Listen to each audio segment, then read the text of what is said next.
Tapi yang enak nih malah justru bisa jadi bahaya juga, bisa jadi lemak yang menumpuk di dalam Iya, organ-organ kita. bener. Visceral fat kan? Bener nggak tuh ngomongnya visceral fat kan? Hopefully yes. Nggak tahu Let's berarti ask. iya visceral fat tuh lemak di mana sih? Coba kita tanya ya. Di sini udah ada Mas Uyun. Halo, selamat sore. Dari Detik Health. Yeah. Kan kemarin udah main di Detik Health ya kan? Siapa yang main di Nah TikTok? kita main itu loh kuis Main yang dibikin Oh sama iya Mas. bener. Asal otak, sekarang Ya, asal asal perut. otak. Sekarang asap perut. Sekarang asap Asal perut ya, lemak. asal lemak. Kenapa Gitu. kita bahas visceral fat? Karena kemarin sempat disinggung-singgung sama Pak Menkes tadi gitu udah sempat mention ya Cut ya. Iya, kalau misalkan di atas 33 sampai 34 itu Iya. nanti Lebih cepat meninggoy. menghadap Iya. IME Which is true ya Mas? sebenarnya. Ada benarnya sebenarnya. Ada benernya. Ada benernya. Salahnya apa? Salahnya ya vulgar aja sih. Maksudnya banyak yang kesentil juga. Salahnya terlalu vulgar Terlalu ya, terlalu ekstrim ya. vulgar. Terlalu Tapi ekstrim. sebenarnya Kesannya kan kayak mendoakan gitu kan. Buat kesannya, yang, kedengerannya. buat yang baper.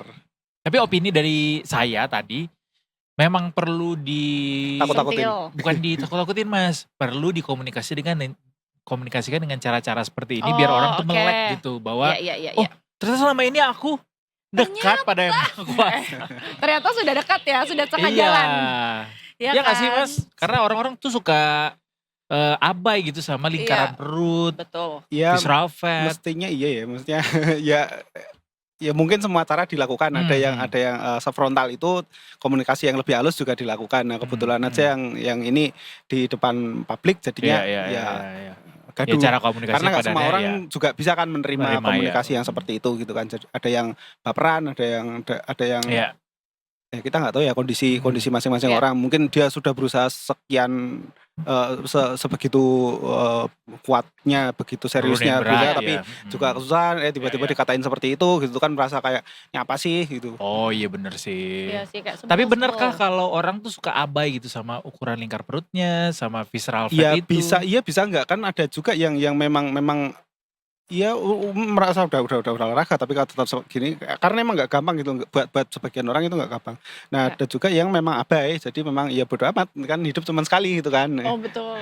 YOLO. Nah itu yang sehat yang bugar gitu tiba-tiba kolaps juga banyak kan. Maksudnya kita Iya, juga sering bahas benar-benar. kayak gitu.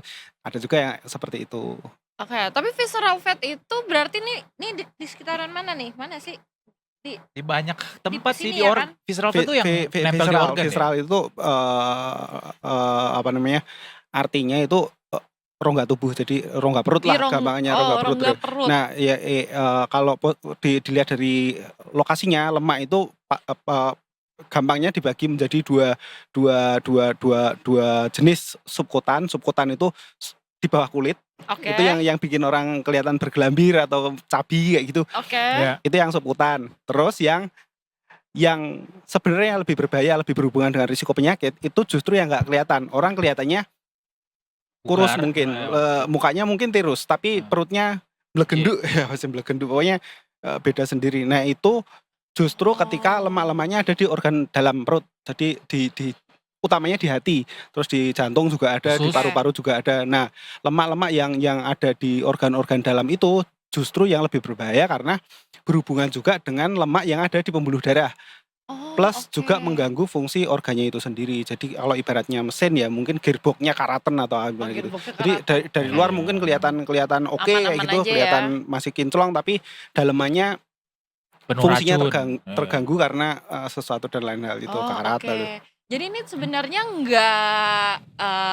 bukan yang kayak gede banget itu artinya dia bakalan cepet menghadap yang maha kuasa ya, yang kecil banget nih kayak nggak ada lemaknya juga sebenarnya bisa aja. Secara spesifik Menkes kemarin dengan pernyataannya itu dia mention obesitas sentral namanya. Jadi berbeda dengan obesitas pada umumnya. Kalau obesitas pada umumnya itu kan kita sekedar membandingkan antara tinggi badan dengan berat badan. Obesitas sentral itu spesifik melihat lingkar perut. Tidak peduli tingginya berapa, terus beratnya berapa, tapi yang dilihat adalah lingkar perut. Itu obesitas sentral. Itu obesitas. Orangnya bisa aja kelihatan kurus gitu, tapi khusus di bagian perutnya dia membesar. Kayak itu buncit artinya gitu kali ya? buncit ya. Ya buncit. itu artinya organ-organ dalamnya itu berlemak. Nah itu yang lebih berbahaya daripada sekedar bergelambir gitu. Oh gitu Ya malah. kalau yang bergelambir itu kan di bawah kulit. Di Iya bawah kulit iya. itu cuman estetik aja. Iya Mostly iya cuman iya. estetik gitu. Cuman kalau yang lemaknya ada di dalam badan, di dalam organ-organ dalam itu mengganggu fungsi dan berhubungan juga dengan lemak yang ada di pembuluh darah. Pembuluh darah ya berarti dampaknya stroke, jantung segala macam gitu. Ih, astaga. Tapi Macam ini itu. tuh dari mana penyebabnya sebenarnya untuk si apa namanya obesitas sentral ini, Mas? Eh Mostly terkait dengan gaya hidup dan pola makan. Kalau Gaya misalnya dia hidup dan makannya banyak yang oke. berlemak, terus kemudian tidak sehat, terus jarang olahraga, nah itu biasanya terjadi sama apa namanya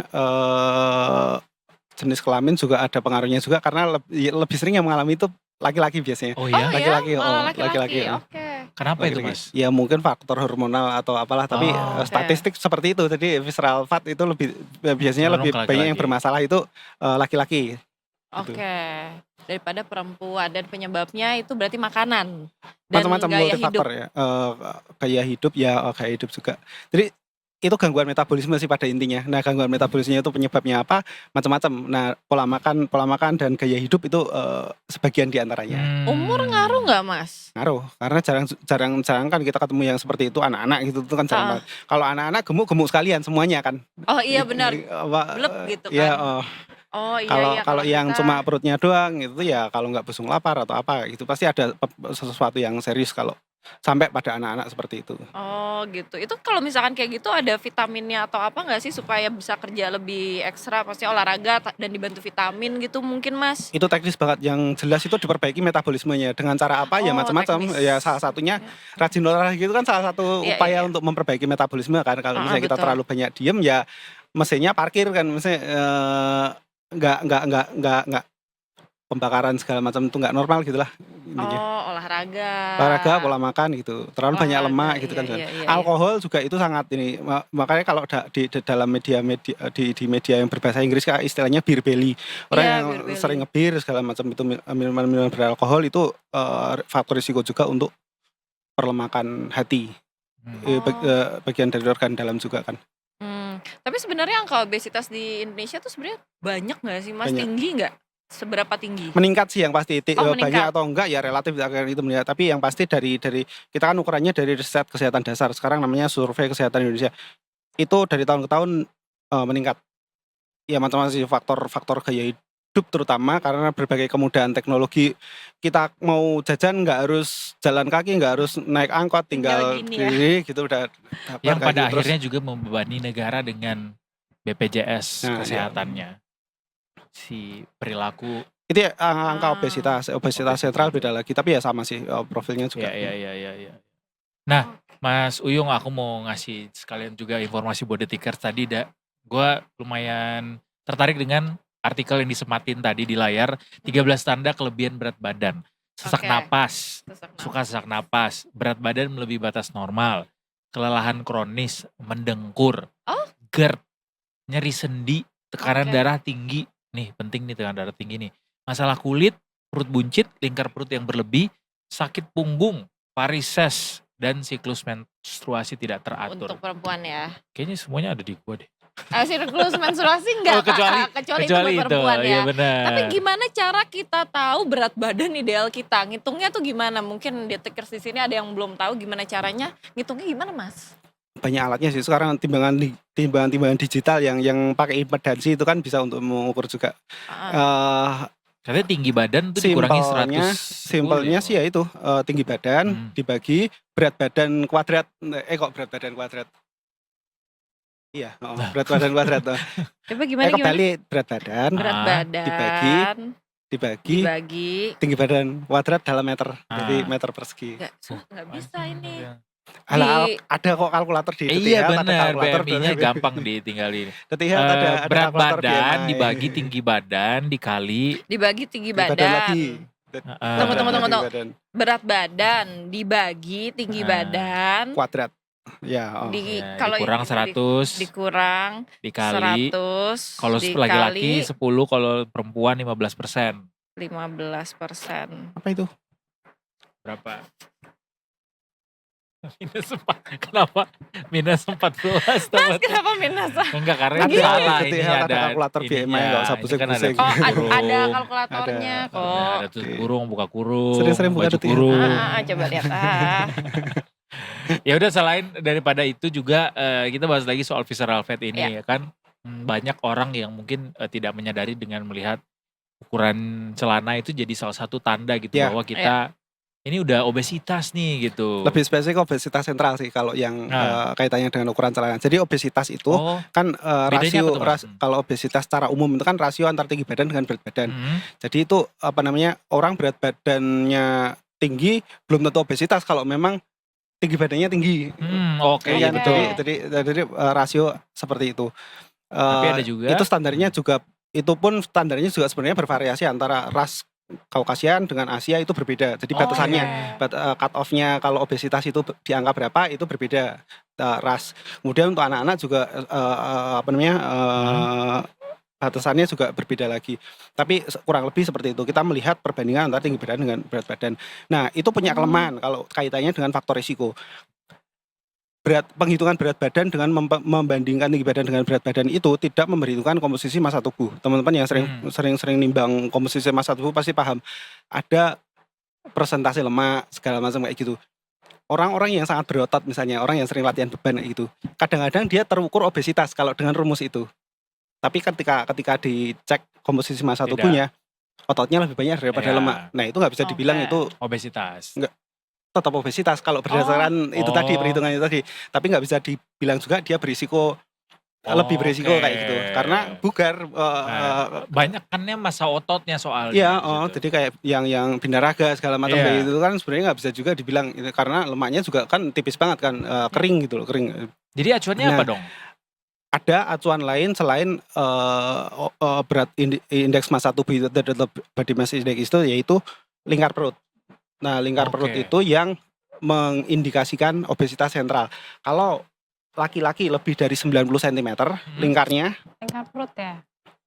Itu obesitas sentral. Saya ada itu tidak peduli tinggi badan, berat badan segala macam kayak itu. Itu obesitas sentral namanya. Lingkar perut. Lingkar perut. Oke.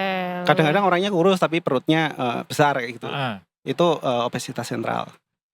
Nah, obesitas yang secara umum tadi selain pada binaraga juga kadang-kadang ada anomali ketika orang kelihatannya kurus, tapi kalau misalnya ditimbang pakai yang impedansi itu tadi, lemaknya tinggi. Jadi kayak dia kurus tapi lemak semua gitu loh. Nah, itu juga nggak sehat. Tidak lebih sehat daripada yang obesitas tapi otot semua gitu. Oh iya. Gitu. Tadi kalau perempuan berapa, Mas?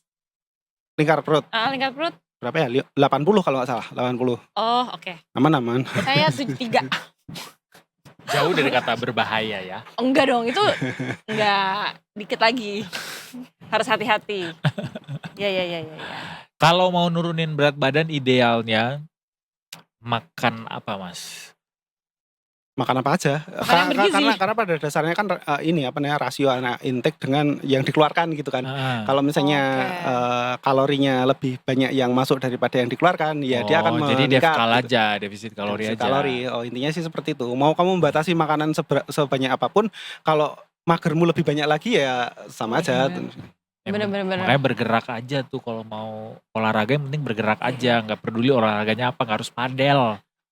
Masih dibahas plus diatur pola makannya juga sih. Iya, makan. Pola makannya diatur. Tuh, pola makan sama jalan kaki bisa tuh gampang kalau jalan kaki. Jalan kaki minimarket bisa pakai Jakarta, Bandung, Karawang. Agak jauh bisa. Ya, Mas ya. Tahu nggak lo ada orang jalan kaki ke Rinjani dari Ciputat. Oh wow. Jalan kaki, literally jalan kaki, dia punya bukunya. Ada berenangnya dong? Naik kapal Pak, Bu. Tapi kalau goalnya untuk menurunkan berat badan belum tentu efektif juga kan. Dia kan nggak tiap hari ke Rinjani naik jalan. Iya sih. Paling sekali terus habis itu mager berapa bulan gitu kan, ya nggak efektif juga. Mas. Kebetulan beliau juga ke Rinjani jalan kaki itu demi menjawab. Enggak. Ya menjawab keresahan-keresahan. Iya, gara-gara cinta segala macam. Iya. Tapi berarti sebenarnya intinya yang harus dilakukan adalah konsisten apapun itu olahraganya. Benar nggak? Ya konsisten kan? bergerak aja. Mau tiba-tiba gerak cuman gini-gini doang juga tiap hari kalau konsisten juga bisa ya kan? Mau bayar member padel 20 juta sebulan juga kalau nggak Kalau cuman kayak tuntaskan. sebulan sekali juga sama enggak aja. ya. Mau bayar member gym 20 juta sebulan juga kalau datang nge-gymnya cuma sekali seminggu Tetap ada sama manfaatnya aja. sih. Dia jadi donator paling enggak buat yang lain, Benar, buat masih member yang ada lain itu ada manfaatnya. manfaatnya. Tapi Kalau enggak buat Kalaupun enggak tubuhnya. di dunia, iya kan surgawi ada pahalanya. kalau nggak ajojing aja, kan ada lagunya sambil goyang. Ajojing. Lagunya apa? Ya lagunya terserah Om DJ ya kan. Yang penting gerak badannya kayak gitu kan bisa juga olahraga. Seminggu sekali olahraga juga kan Mas? Ya boleh lah. Boleh lah, bisa lah, bisa lah. Mas Uyung lari, Mas Uyung pelari. Mas Uyung pelari? Iya, beliau pernah lari ultramaraton pakai baju SD. Oh kan pernah lihat fotonya deh. Iya, yang iya itu kan? bukan sih? Iya, Oh benar. keren. Lagi Ada di dong Mas mana-mana kapan-kapan kesini kayak gitu. pakai baju SD. Nanti kita juga. Tapi gue mau SMA lo SMP ya. Boleh. SMA, SMP, SD. TK-nya siapa ya? Mas Yansa. Mas ya. Pakai topi bunga-bunga, Oh, iya. pakai rompi. Cibi ya. Oke deh, terima kasih banyak Mas Terima Uyung. kasih banyak Mas Eh, Uyung. Tapi ya komentar Pak Menteri tuh ya pro kontra lah ya. Lagi pula memang Iya. mungkin di tengah riuhnya cara berkomunikasi pemerintah saat ini jadinya orang banyak yang kepancing gitu buat marah. Walaupun Tapi mungkin maksudnya benar. adalah Maksudnya buat baik, orang-orang untuk bisa sadar, mengingatkan. benar. Ya. Tapi penasaran satu Apa? sebelum kita tutup. Kalau misalkan kita kena obesitas, kita sakit, BPJS akan tetap nanggung kan? Itu kan tetap salah kita. Tanggung lah. Tanggung lah, oke. Aman ya. Jadi abis ini makan tahu bakso tahu. Iya, 10. nanti diganti dengan bakar kalorinya lebih banyak ya. Betul. Oke, siap kalau gitu. Habis ini